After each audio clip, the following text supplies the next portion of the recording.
Good evening, my name is Aine Duffy and you're welcome to Cavan TV's News and Views. The programme is brought to you weekly on Fridays 7 to 8.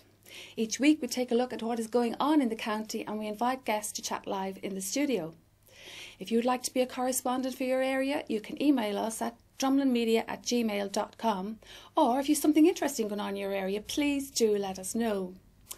This week my guest is John Donohoe from Crushala, who won the Anglo Celt Rehab Person of the Year, and later in the studio we will have Linda Scott and Shane Devlin, who are from the Cavan's Lions Club, and they're going to talk about the launch of Message in a Bottle.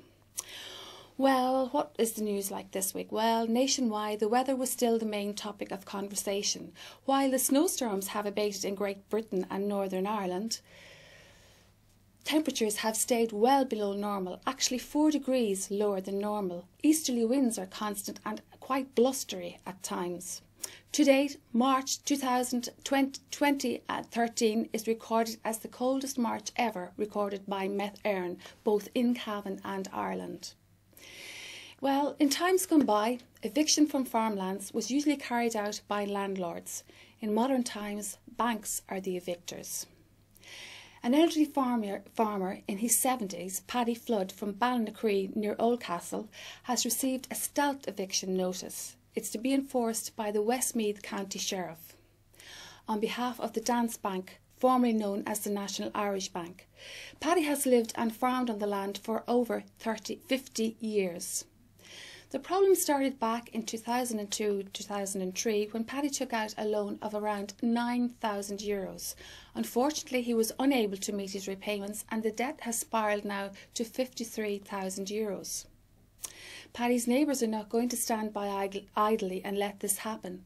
Neighbours and friends have rallied around to secure his property, using farm machinery and loose blocks to block the entrance. They have even gone as far as putting a caravan on the site and are patrolling the land in case anybody tries to evict him. To make things even worse, Paddy's herd has been locked up with TB, which means he cannot convert his assets to cash. Even as today, there is no remedy to the solution. Meanwhile, in the Meath East by-election, Helen McEntee Fine Gael has won the seat left vacant by her father, the late Shane McEntee. Just 3 months after her father's tragic death, she led the poll from the outset. There were emotional scenes as she was elected on the third count without reaching the quota. Enda Kenny later attributed Miss McEntee's success to her political talent and also to the great esteem in which her father was held. The Cavan Monaghan Hospital Group is under a new regional director. Stephen Munvani has been replaced by Leo Kinsella, and to facilitate this transition, Martin Collum is acting director. Now we go to local news around the towns, and we go to Arva, where the Arva's Trotters Group, that's a walking group, will be out each Sunday morning at 11:15. The starting point is from the Market Square and everybody is welcome. Also in Arva, Come Down With Me has been rescheduled for Saturday the 4th of May. It's in the Breffni Hotel and it's hoped that all who were to attend will do so on Saturday night. Ballina news. This year's Ballina's GAA Club celebrates its 125th anniversary. Massive celebrations are planned for the June bank holiday weekend. It's also been planned as part of the gathering. In Killishandra, the annual Antashka Spring Tidy Up takes place tomorrow, Saturday the 6th of April. As usual, bags and pickers will be provided and the meeting point is the Resource Centre at 11 AM. Also in Killishandra, the Breffni Vintage Club are holding their first ever vintage run on Sunday next. It starts at 12 noon at the community centre. Cars will go for a run to Ran and from there they will complete a 30-mile trip to Castle Saunderson in Monaghan. It's expected that around 70 to 80 vintage cars will take part. It's a must for vintage fans.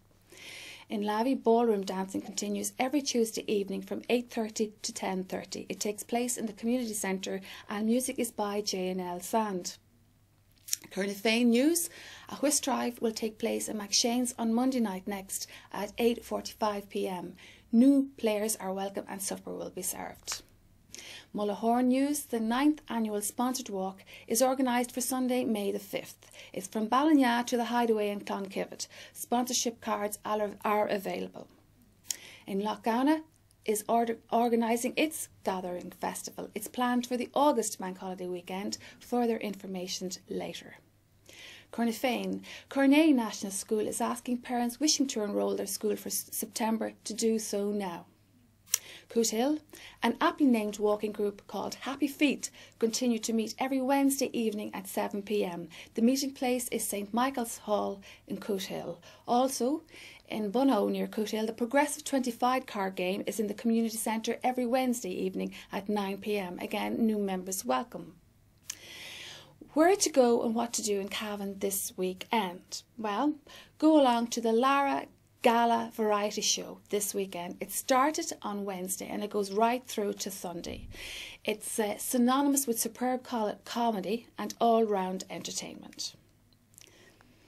The curtains up are at 9:30, and if you want a good laugh, don't miss it. Now, if you want to go along to the country club in the Hotel Kilmore, go along on Saturday night as it's Robert Mazzell playing there. More news on that later from Seamus on Country Time with Quinn. Well, this takes me to my first guest on the programme this week, and I'm very happy to welcome John O'Donohoe from Crystallough in Cavan. And John was Cavan the Anglo Celt Rehab Person of the Year award. You won the award. Yeah, I did, yeah. Very welcome, John. Thank you very much for having me on the show. You actually brought your award along, yeah, John. If you could hold it up there for us and we'll show it. So it's got an inscription on it. It's not inscribed every year. It keeps the one inscription on it, doesn't it? Yeah, you just keep it for the year, and then you next year. It's the Cavan Person of the year, and I present it to the winner of next year. Okay. So, John, just to get a history, you are involved. You are the director of the local choir. Yeah, I'm director of the local choir. And you directed a drama recently called The Field, and it stems with you working in the St Mary. What's the name of the school in Badgem? I teach in St Clair's College in Badgem stuff, and it was there that I kind of got my first love of drama. As a student, I performed some music and acting in plays with Noel Monaghan. And then I was lucky enough then when I, after I went to college, to get a job in St Clair's. It was great to get back to Yeah, Cavan. Absolutely, it was fantastic, because I would be a homeboard and love kind of living at home. Very lucky to get back to teaching. And then when Noel Monaghan retired, I was asked to take on the drama in school, and then it was through that we did a couple of plays. I actually did The Field in the school and Dancing at Lunasa and Riders to the Sea. And then kind of at home in my own community, I was then asked would I start a drama group 2 years ago, and I did, and it just went from there. Initially we decided to do the play The Field, because we kind of felt, being from a rural and agricultural area, that people would kind of relate to the play and like it. They would understand Yeah, it. Yeah, exactly. So, John, to tell us how you got to using this, to raising funds for St Mary's Church in Crystallough. That is what you got your award did, yeah. for. That's I got my award for Community Volunteer of the Year, and it was because from the play, for example, it was meant to run for 3 nights but ended up running for 18 nights, and we raised a total of 30,000 for St Mary's Church Crystallough, which has been restored and has been restored. It was actually just opened last Saturday night, and it's looking really, really beautiful. There was a new roof put on the church, the stonework was pointed, it was painted, just kind of a whole kind of interior kind of transformation. So you were talking about the community there. Raising funds in community this day and age is not easy. It's not hard. And how did you find, putting the play together was hard enough, but then getting the community behind you and getting everybody in on it to support it as well? How did you find that? Well, I have to say in Crystallough that the community spirit is just fantastic. No matter what you go to do, people are just always behind you, always willing to help and get involved. And I have to say, with either the choir or the drama group, we always had so many people willing to either act, perform, sing, but also to come and work behind the scenes. Like, we had fantastic people that did the stage management, that parked cars, that organised the raffles. It was just complete. Everything we've done, I have to say, in Crystallough has been all about teamwork. Yeah, and I've really enjoyed community spirit. I've really enjoyed that, and I've made great friends. But it's fine kind of directing things, but you need the community spirit behind you. You need people to get involved and to want to do something. And just in Crystallough, there's so many people just so talented that really want to get involved and to use their talents to the best of their ability. So you used your two talents, the choir and the drama group, to raise the money. Yeah. And that was something you enjoyed doing, obviously. Yeah, I'd always really enjoy drama and music, and I suppose maybe music might be my first love. So then with the choirs, we've organised different concerts to raise money for the church. Well, first of all, we started off every Christmas to organise a carol service. Now we'd work maybe for 3 or 4 months practising for it, and then we went on and we kind of changed it to, it was kind of midwinter harmonies, and it was at Christmas. It was kind of a mixture. I think it was 2 years ago, a mixture of kind of carols and then different types of contemporary music. And so you did the work with the choirs then, and then to put bums in seat. How did that? How did you make money from that? What we did was we didn't sell tickets, but we tried to advertise it as best we could. And I just have to say that just from kind of, I suppose, the community knowing how much work we were putting into it, and I suppose everyone in the group telling that, see, the choir, there might be about 45 people. I suppose everyone telling their family and friends that every night was just packed. And then we did spring chorus. There was another show in the church, and then in October in the Rammer Theatre we did autumn chorus. Just a mix of kind of spiritual music, contemporary music, kind of instrumental music, and just kind of everyone's talents together. And I have to say we were very lucky. The feedback was very positive, and we had an excellent crowd at every event. So yeah, as you say, but you were going along. You used the times of the year for different themes. And yeah, absolutely. Yeah.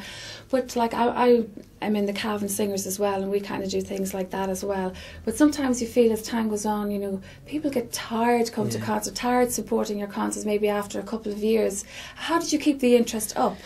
I think what we did was we every time we do something we change it around. I think that to keep people interested, you have to kind of come up with new ideas, try and encourage new people into your choir, into your drama group, so there's new faces. But what we would have worked on a lot with autumn chorus and spring chorus was the whole decor. There was some of the people, one lady in particular, Patricia Hunt, who was fantastic at kind of creating sets, and she created fantastic sets just using natural materials of twigs and moss and flowers and candles, and just really created, first of all, a spring scene in the church, and then a fantastic autumn scene then in the theatre. We're using all types of berries and autumn colours, and just that kind of, I think, added a whole new kind of dimension to it with that. Okay, so you found people were generous with their time. Absolutely. And put in the time, and very good. But how about like money and things like that? How did you need to raise money before you did this, or? No, we did everything kind of with kind of minimum cost. We didn't have to raise money, but we found that people wanted, they didn't mind kind of maybe paying money when they were coming to get something, and they felt when they were coming to either a play or a concert that they could see how much hard work went into it, and the feedback was that people were getting a good night's entertainment, they were enjoying it, and that they kind of didn't mind parting with their money because felt they were getting something substantial for their money. Like, so great community spirit, people Absolutely. Giving their time and going on like that. And then you got along to the restoration of the church. Yeah, I was also on that committee as well, the Finance and Maintenance Committee, where we restored the church. The church was... Did you hit your target there? Well, yeah, our work is kind of be a work in kind of process. The kind of, but the church is a beautiful church. It was designed by William Hague, and it's a listed building, so therefore everything had to be conserved, and kind of everything that was done had to go through the correct channels and that. So I think it was like last week was a fantastic success. The church looks fantastic, and it was opened for Easter, and there'll be an official opening now in June, and that's going to coincide with the gathering. And I think a lot of people are looking forward to that. But I think everyone is very, very pleased with how the church looks now, and everyone's very pleased to be back in it. And so, have you any plans now coming up for the summer? We will have a big night for the opening, obviously. Yes. For that weekend of the gathering, we're planning maybe on putting on maybe the field for 1 or 2 more nights. Just because we feel that it's kind of in keeping kind of the theme of kind of the agriculture and the land, and that rural kind of theme, that we may put it on again. And we also may organise some sort of a concert with the choir. But for the opening of the church, the choir have already started working on, we're going to do a whole lot of new hymns for that, and we're working on that at the moment. You're very brave to take on a production like The Field, because The Field is like a very well-known play and drama, and like a lot of good troops do put it on. You're very brave to do it. The work that you put into it, what kind of feedback did you get? Like, did you get people who, people who'd never been in drama before wanted to be in it, or what? Yeah, I think. What kind of people were drawn to being in the show? I think we were very lucky though. Anyone that that came to want to be involved in the show had a talent for drama and kind of had that kind of passion in them, and as a result they were all, I have to say, excellent. Everyone could act. Everyone, most of them, not them all, but quite a proportion of them had already been on stage, maybe just in kind of different variety concerts or maybe when in the younger, in Ferroga and stuff like that. But the people we got were very, very talented, and I have to say, really, really nice people, and at all times we've worked very well together, made great friends, and I think that means a lot when people can come out, enjoy something and work together, and then I think when you work together you can achieve a lot. What age group of people now would come out to this? Well, in the drama group we'd be ranging from, I suppose, about maybe 23 or 4 to, I suppose, 60. Yeah, and the same in the choir. We'd have a vast range of people in the choir as well, ranging again from 12 to maybe about 70. Yeah, that's brilliant. And as you say as well, like, not everybody wants to be on stage. You've got the people behind stage, the sets, the scene, the lights, costumes, makeup. Everybody chucks in and see, that the thing is that the play couldn't go ahead unless you had a stage manager, unless you had someone in the makeup, unless you had someone organising costumes. Like, it just wouldn't happen. You need the actors might get the limelight on the night, but I think a lot of people would know and appreciate that there's so much work that goes on behind the scenes. For in fact, during the play we offered people at half time a cup of tea and a biscuit, and that went down really well. But there was a lot of ladies that had put a lot of work in organising that every night, but people seemed to really appreciate it. But I think people felt they were well looked after. A phenomenon seemingly that's happening now is, with the Celtic Tiger, people used to go to the big concerts in Dublin and all that kind of thing now, and you'd see now a lot of drama coming back to the towns. Rural areas are putting on dramas, and it's like going back and, as you say, giving the people a cup of tea and bringing out the community spirit. I think it brings people together, and I think that, and you get the local support, and they like it, they enjoy it, they'll come back, and they feel that they're getting something substantial for their money, and that I think they enjoy being entertained by the local people as well. Do you find families, it's a family occasion when they come out to something? Yeah, I think so, absolutely, and especially with the play, we had some people that had seen the play 3 or 4 times that they enjoyed it so much that they kept coming back and maybe bringing friends or members of their family to see it. Yeah. Them a second time. Okay, so well done. So have you anything planned for the future? Are you thinking of any more plays?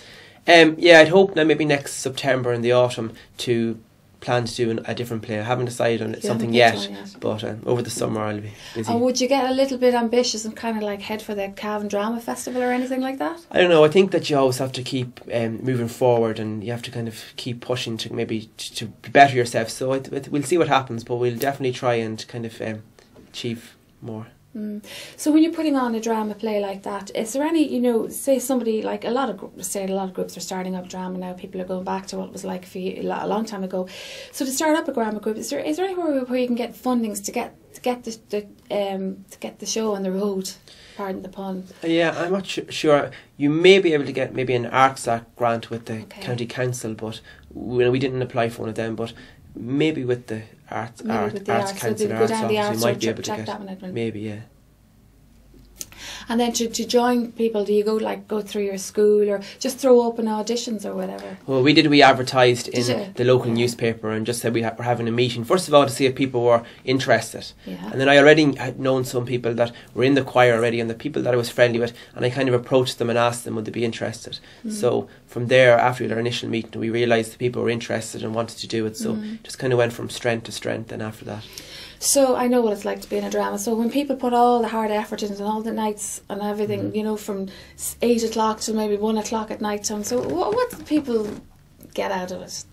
The camaraderie? Yeah, I think that after all the hard work, when the actors went on stage, and I think when they got so much positive feedback, I think then it kind of made it so much worthwhile. Like, I don't think it's about the money. I think it's about kind of the people working together, doing their best, the team up there kind of enjoying themselves, but that people could appreciate and understand how much hard work they put into it, and how talented they were in relation to the play, and how hard they'd worked to achieve what they'd achieved.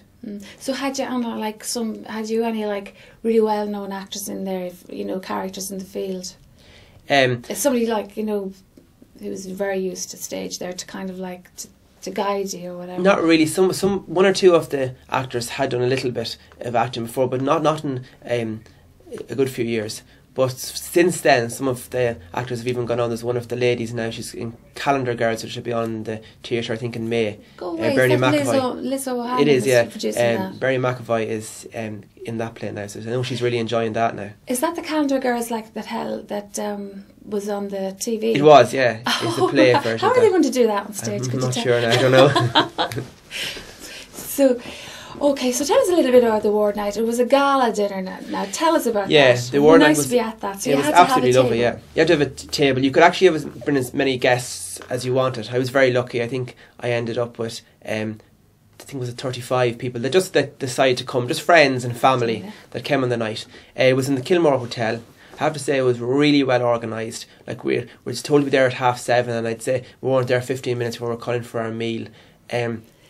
Okay, John, so you were sitting there and they were calling out the awards, and you were the community worker person of the year anyway, so you had, everybody was a winner on the night. Yeah, absolutely. And then they just like, and the winner is... Yeah, was it that kind of a... Well, what we had to do was we had to, first of all, go up for your initial award, and I was very nervous about that, because I wouldn't like being in the limelight. And then afterwards we were all called back up again, and then the winner from last year, Mary Lawler, come up and she called out the winner for this year, but not for a second would I've ever thought that I was going to win. There were so many other people there that had done so much good work, and like You're fantastic also one people. One of the youngest yeah, winners I hear that, well. yeah. But never would have dreamt that I would have won overall, and it was a great honour and privilege, but I was really, really shocked. Yeah, so you're going to be a hard act to follow next year. I don't know about that. So your first award, the community volunteer of the year. Yeah. And your speech for that when you accepted it. Yeah, well, what kind of things? For the original, for the first award, you'd have to make a speech. But then when you won the overall, you had to make a speech. So kind of, it's surprising what you'll do when you have to. No, I had nothing prepared. Obviously, did you have one ready? No, definitely no. I didn't have anything ready, but I suppose when you're putting the spot, you kind of have to. So it was short and sweet, but I think it went okay anyway. Yeah, not like winning an Oscar. You didn't start to cry or anything like that. No. Well done. So it was great to see so many. As we say, like everybody was a winner on Absolutely, the night. everyone got an award though. And this year as well, they had the 10 years, the winners. 30 years. For the last 30 years, did all the winners back, and there also was an award for then the kind of, it was Person of the Year of the Decades. Yes, yeah. Yeah. And that lady went up and accepted her award. Yes, she did, yeah. So yeah, there's really lots of excitement. So we'll have a look at the vase again. It's obviously Cavan crystal, isn't it? It's Cavan crystal. It's it's a beautiful vase, and so John, you're going to have to put that in a very safe place in your house. I'll give them back next year, so I'll have to. So don't knock it over with a football or something like that. You fill it up with, you could start saving your pennies in there for your next production maybe. So well done. So you had the opening mass on Easter Saturday. Friday night actually, because we were asking you to come on the show Friday night. But our mass I had to play mass on Friday night, but that was actually in Kinelec because the church didn't actually open until Saturday night. The vigil mass, that was our opening mass. So what kind of music? I'll talk about choirs now. What kind of music did you? Didn't do Tazy or anything? We do a lot of Tazy. Yeah, we actually did Ubi Caritas.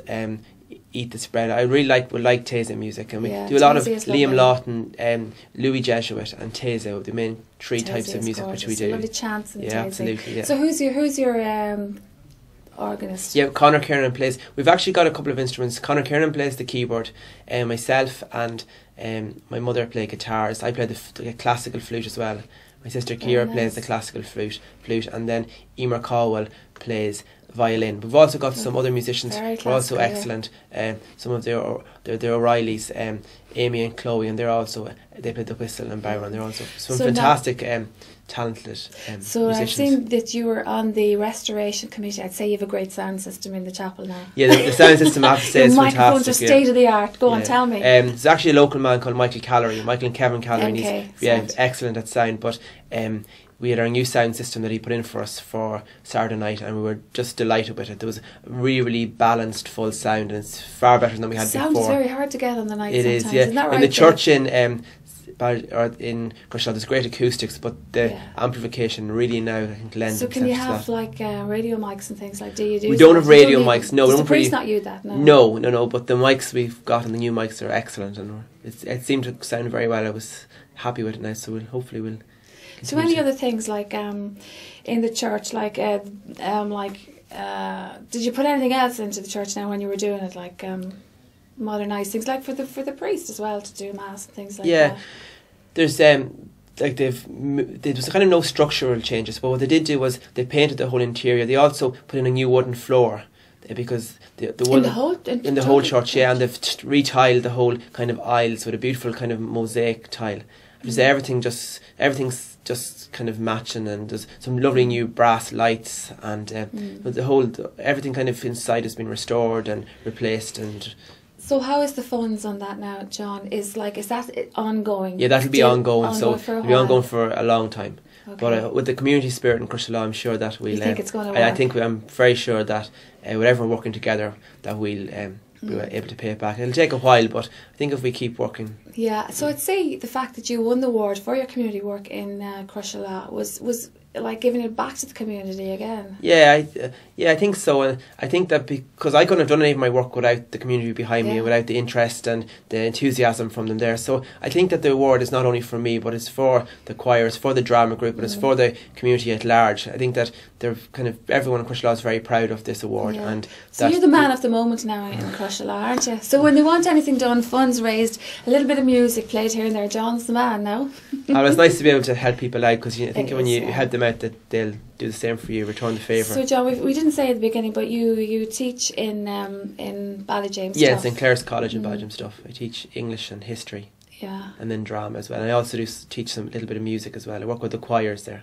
And I really enjoy that. It's an excellent school. It's a fantastic atmosphere. The staff and students are really, really nice, and it's just a great place to work. So I think when you like where you work, it makes life so much easier.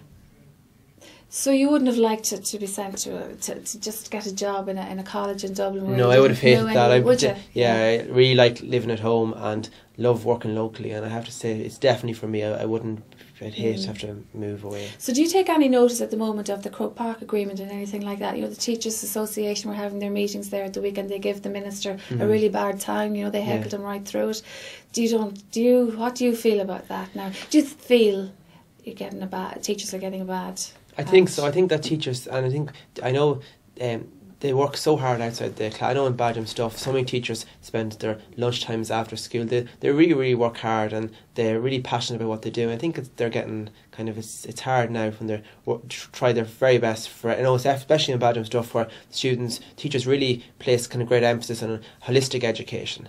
So like in relation to drama and sport and music, and teachers spend so much time after school, weekends, at lunchtimes, and like working with these students, because you wouldn't get time during the rest. And I think it's kind of tough then when there's so many much money and cuts and taken off them. The story is, as far as I can read in the papers, is that when a young teacher comes out of college and goes into teach in a school, they don't get a permanent contract. No, and then they're for how long? Is there a thing on that, like you have to work for so many years, or is that just the way it is at the moment? This is the way it is at the minute. I think most people are waiting a long time then, and it's just, I think, unfortunately, maybe it might prevent people now from going into teaching. They might go to something else. And that'd be a dreadful pity, but hopefully maybe things will soon maybe work out. Maybe and also as well, you know, the thing of like going on to do your masters and things like that, where you used to get paid for that. Now it's not encouraging that when it's not being recognised. Yeah, I think you used to get an allowance, so you get extra pay for having extra qualifications and that. And they've cut all them as well, so that's a pity as well, because it maybe, as you say, won't encourage people to go on to further their education. Absolutely. So then, somebody says, well, if I can, just go in there with my flat degree, and how would I bother doing anything more after that? It's not going to be acknowledged. Yeah. So that's not good for the system, is it? No, not at all. But so do you think teachers, is there a bit of a brain drain at the moment out of the country? What do you think? Well, maybe, but I think that I'm positive that things will work out, and that kind of will be kind of. I know you're a very hopeful person, John, but seriously, I think I've looked on the bright side. A politician, go up there and sit beside them and affect them with this positivity you have. No, I just think we have to be hopeful, and that hopefully things will work out. Okay, well, John, congratulations again, and well done to your work. And in Cavan TV, we do like to acknowledge all the Cavan people of the year and the work they have done. And thank you very much for coming into the studio and bringing along your award. And thank you. And continued success to all your work, and well done in all your work. Thank you, John. Thank you very much, and thanks very much for having me on the show. So now we go over and we'll have a short break.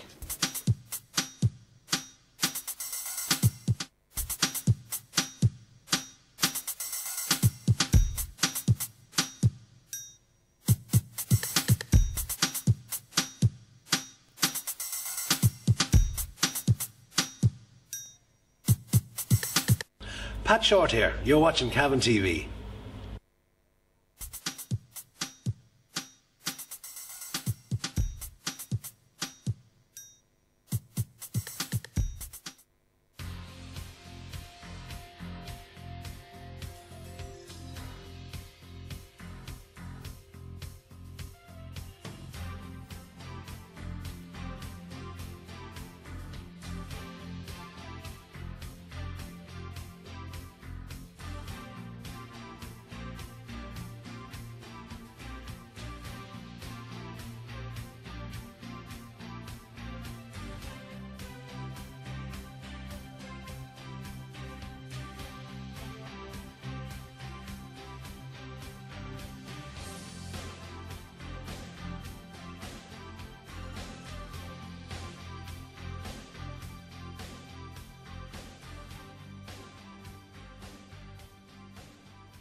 I'm Gavin Duffy, and I'm saying watch cavantv.com. It's a great opportunity to see some great programs, and you can watch it all around the globe via the internet and on many platforms.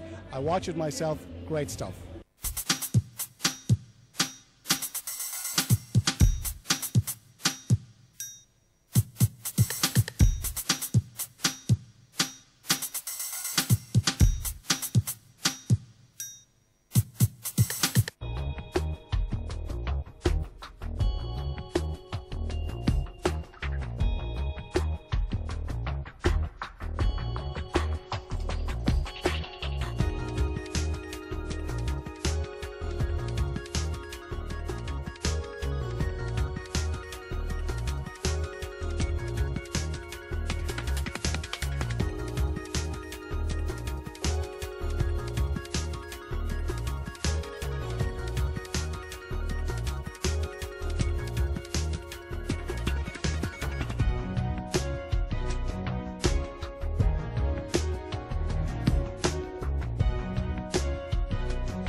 Okay, so welcome back. Well, my next two guests are members of Cavan Lions Club, and with me in the studio now, I'd like to welcome Linda Scott and Shane Devlin. Thank you guys for coming along.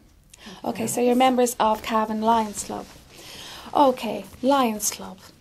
Right, tell me about the Lions Club. I don't know what the Lions Club is. Lions Club. It's an international charity, and it's all over the world. Countries are too many to mention. It's non-denominational. We have 111 clubs in Ireland alone. I suppose Cavan was set up, I think, in 1984, and we have approximately 17 current members. We try to do all sorts of charitable work. A lot of work. I'd say a lot of work people don't know that we do. I suppose we're best known for the Christmas food appeal. Yeah. That would be the most trolleys. The trolleys, yes, collecting the food at Christmas and getting the hampers out to people. We do a lot of other good work. We get a lot of letters in from people during the year. It's all very confidential. People that are in need of assistance, be it food, fuel, different hampers, maybe assistance with some bills at times. A lot of varied requests. Okay, Shane, so the Lions Club, who can be a member, or how do you become a member, or what? Give me the structure of the club. Well, anyone can be a member, and actually I'm glad you raised that point, because at the moment we are recruiting, and anyone who has little time to spare, and that is just a little time because it's not very taxing, is very welcome to come along. We meet twice a month, every second and fourth Tuesday in the Farnham Hotel at 9 o'clock. So anybody can go along? So anyone can come along or talk to if they know a member of the Lions Club. It's open to everybody. It's non-denominational. Men, women, doesn't matter. We'd be glad to. Do you find, is it like people of a certain age, you know, do you have to be like senior or anything like that, or people of a certain age, or is it just across the board? No, absolutely not. Actually, we've had several young people join in the past 3 or 4 years. I suppose generally people, when they look at the Lions Club, they think of older people, but that's not. And there'd be also a bit of a notion out there that there'd be the well-heeled people in society as well. Yeah, well, that also is that isn't true. Maybe going back a few years, that might be the perception. Okay, so it's people who want to care, who want to give some time and care. Yes. And care. Put something back into the community. Okay, so you meet on Tuesday nights. Now, is the club, sorry, just to get a picture of this, is this like throughout the year that you do these meetings, or do you have a kind of like a season, a time that you get together or whatever? Is this all year round or what? Well, it's not all year round. We usually break June, maybe in the middle of June, and take July and August. And our first meeting then will be the first Tuesday in September. Right, so you're getting ready for Christmas. And then we have a charter night in November. Tell me what a charter night is, because I do hear about charter nights. Well, that's what we call it. But it's a dinner dance. Yes. It's a dinner dance that we run every November, and it's our major fundraiser. It's our major fundraiser. And it's a night of bit of crack. And of course the proceeds are for... And the proceeds are generally for the Christmas food appeal. Right, okay. So you've had some good fundraisers over the year. You've had a few different things. I remember one time doing a huge aqua aerobics class in the swimming pool with members of the Lions Club. What's his name? Dare Coogan? Do you remember Dare Coogan? Yes.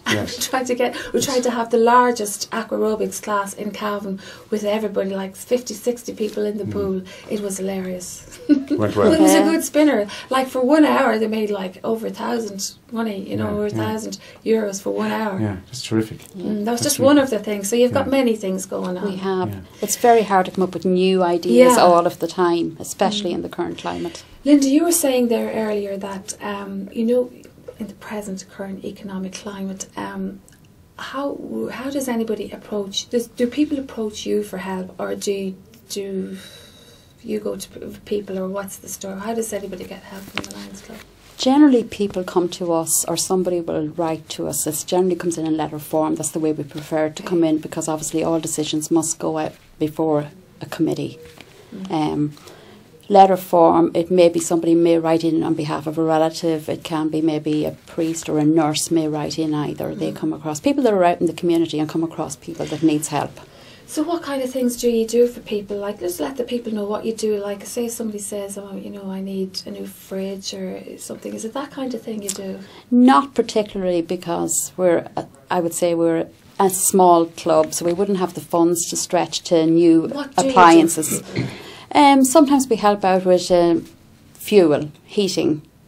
Somebody that may need an extra little bit of help with food if they've got a large family and they're just finding it difficult to make ends meet on a week-to-week basis. So we help out, not on an ongoing basis, we have to stress. I was just going to ask you that, if you find that you helped somebody and got them over a bad stretch, like... And maybe if the same people are coming back again, you find you've been a bit used and abused. How do you'll cope with that, will you? We will, but we do work in conjunction with the other charities in the town, like St Vincent de Paul's. So if somebody's getting help from St Vincent de Paul's, they can't get the same help from us. It wouldn't be fair, like that. They're getting help from two areas. We couldn't do that. We wouldn't have the funds to stretch that far anyway. So that's how, Shane, that's how you keep an eye on that. You keep in touch with the other organisations to see who is looking for what. Well, yes, not religiously. We're not in constant contact with them. And I mean, a lot of this stuff is absolutely confidential. I guess that's why it's hard for us to keep our profile high, because a lot of the things that we're doing are under the radar, and it's a very good point, and you should stress that you're doing a lot of stuff that you can't go out and shout about. Yes. Like what kind of? I mean, I can't ask you what they write in the letters, like, but just in a broadly speaking manner, what kind of pleas do you get? Broadly speaking, then. Broadly speaking, I suppose we've had some from families that are just really finding it very difficult to feed their children and put heat in the house. Sometimes they have to make a choice of which they're going to do. And we do stress the point that there are families and there are people out there who can't feed their families and maybe not able to heat, and even with the weather this time of the year being so, you know, cold, extended cold, you know, that there are people who are genuinely very poor. There are genuine cases out there, but equally there are some cases that are not genuine. But we have to stress that we do try to assess every situation on its merit, and you do that. Yes, we do. Yeah. We actually we have a specific committee within the Lions Club that will look at the services and look at the letters that come in. So I have to stress that the letters that come in are not shown to the entire people in the Lions Club. It is a specific committee that's set up for. So you have a procedure. Yes, we have. Yes, absolutely. So how do you find now the last few years, you know, with a lot of people, you know, employment, people losing their jobs, you know, people in negative equity, not able to pay their huge mortgages, you know, self-employed people who suddenly, you know, can't even, you know, go to social, use PRSI, you know. Yes. Do you find like the demographic of people has changed, like the structure of the poor people has changed? Do you know what I mean? Like, you know... Well, absolutely. You know, there are very proud people out there who people don't are very proud, yeah. and it's very difficult to ask anyone for help. And people find that, you know, I see it all the time. You know, people are in distress. You're driving along a country road and you pass a mansion, and a lot of the houses have been built in the last 10 or 15 years, big houses, nice manicured lawns, and when you go inside the house, there's probably nothing in the fridge, and there's no heating, there's no oil in the tank. Do you know? And that is the sad reality of the present times, and it's very hard for people who had been riding high in the crest of a highness with the jeeps and the huge big houses and everything, and all of a sudden you know, one salary is gone, and the price of childcare as well is very hard on families as well, and fuel as well, and fuel. Yes. So how are people coping with that? Are they able to come to you? They know they can come in confidence, obviously. Obviously they can come in confidence, but we're not there to meet childcare costs or to meet everybody's need on a weekly basis. That's not what we're set up for. We couldn't do it. But do you have somebody, you know, when somebody comes to you for help, specific help, do you have somebody in your organisation who's able to put them on the road, like to give them a nudge to go, you know, this you can get help in this direction with a health card maybe, or you can get benefits, you can get fuel allowances, you can do this. Have you somebody to help them with that? Well, we can steer them in the right direction.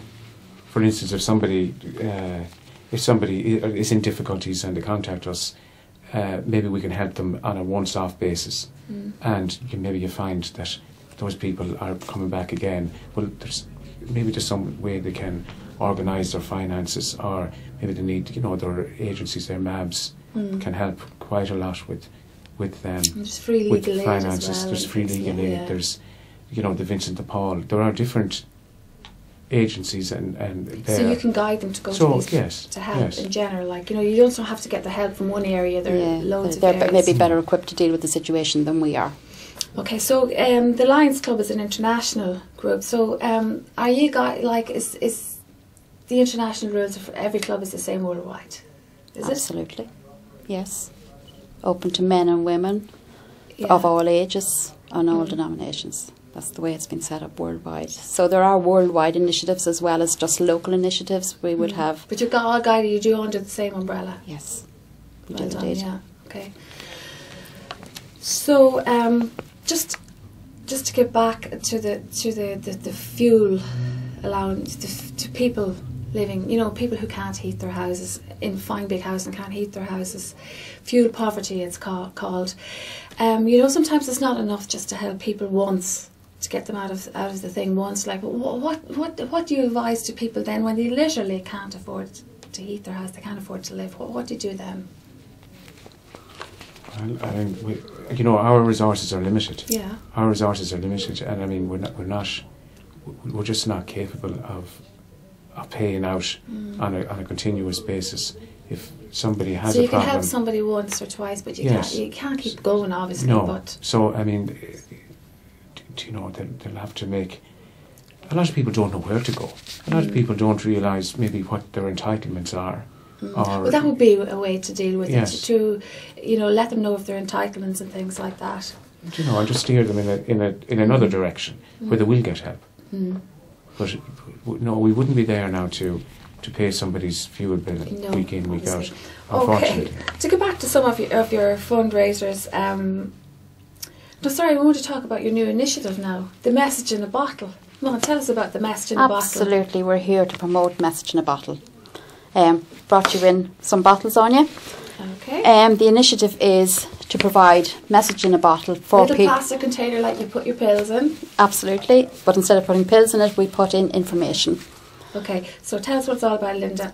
Message in a bottle means? Message in a bottle is a means of providing information to people, vulnerable people out in the area. The bottle is stored in the fridge and it contains information with regard to personal details, medical conditions, medication that people are on. I think you can put that on the screen, Dave, can't you? He's going to put that up. Okay, so they fill out this form. They fill out this. Or their pharmacist or their public health nurse may have them fill it out. It's very important that it's kept updated.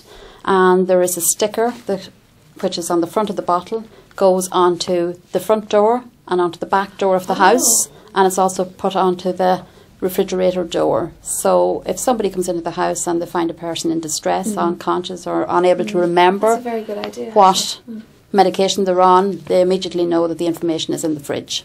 Okay, so we have some of the images there. So you have the little bottle, right? And you can take the label off and put it in the window like the neighbourhood watch or something like that. Absolutely. So when the medical people, if they're called to a house, Yes. they know that the emergency service, they know that, okay, we can go to the fridge and we're going to get information on this person. That's Are absolutely. you aiming this at people living on their own? Yes, we are, as Yeah. vulnerable people out in the Yeah. community. Well, you know that you can be living on your own. You don't have to be old to be vulnerable. You Absolutely, know? You can fall yeah. down the stairs. Yeah. Fall the Yes, stairs it can be down. disabled people, people that need help, maybe live on their own. We have a list of people. Oh yeah, we have a list people of who will benefit Yes, from this. absolutely, Okay. yes. Older people living on their own, people not in good health. That could be with diabetes if you didn't Yeah. get your Yes. insulin and things like that. People having life-threatening conditions, allergies. People have disabilities. So somebody will help somebody fill this in, put it in their fridge, and that's good. And keep it updated. Keep it I saw updated. something where you're going to do something about pets and things like that. What is that you're going to... Well, the list of pets can be stored on it. It's really all information belonging to the individual is kept in this form. So if they have a donor card, do they have pets? So obviously, if they have to be taken into hospital or Okay. something, that there's. Dave's going to put the application, the information, the application form on screen, and people can see. Okay, Linda, talk us, or Shane, you can talk us through this. What's the most important thing to fill? Obviously, your personal details. Well, yes. The first page of it there would be your name, date of birth, and it goes down your medical card number, your religion, and telephone photograph numbers. as well. You could put that priority as well, would you? Well, I don't think there is a section for a photograph, but there is. Yes, pardon me. There is. You affix your photograph to the top yeah, right, no, we can see it on to the the top screen right now. hand corner. Then there are special details, like if you have hearing problems or sight problems, speech problems, any other problems. There on the screen, okay? Yes. And talk them through it, and they fill in this carefully, of course. Fill it in carefully. Okay. And if you need assistance, maybe the district nurse would help out, or a family member. Yeah. There'll always be somebody there to help you with completing the form. Current medical condition, you know, if it's somebody suffering maybe from asthma or diabetes or whatever it may be. And allergies. then beware at the back. What does that say? Yeah, say what it says there. Beware. A few minutes Yes. delay in emergency services found in your home could make the difference between life and death. Yes. Okay. So you can that would save a lot of time having this, even to bring that with them to the hospital. Oh, when they're going absolutely. in as well. Oh, yes. You know, You may if be you find talking- a person yes. and ill in their home, bring them to the hospital. You can Yes. bring their message in a bottle Exactly. into hospital. Or if somebody, if emergency So- services came to the house and somebody was unconscious. They're not able You to know, say anything, yeah, obviously. Yeah, yeah, okay. so- So where do they get these? Well, how do they get the bottles? How are you going to get them into the homes? What's the? Well, the first thing we're doing, we're having a launch night on Tuesday night at 8 p.m. in the Farnham Hotel.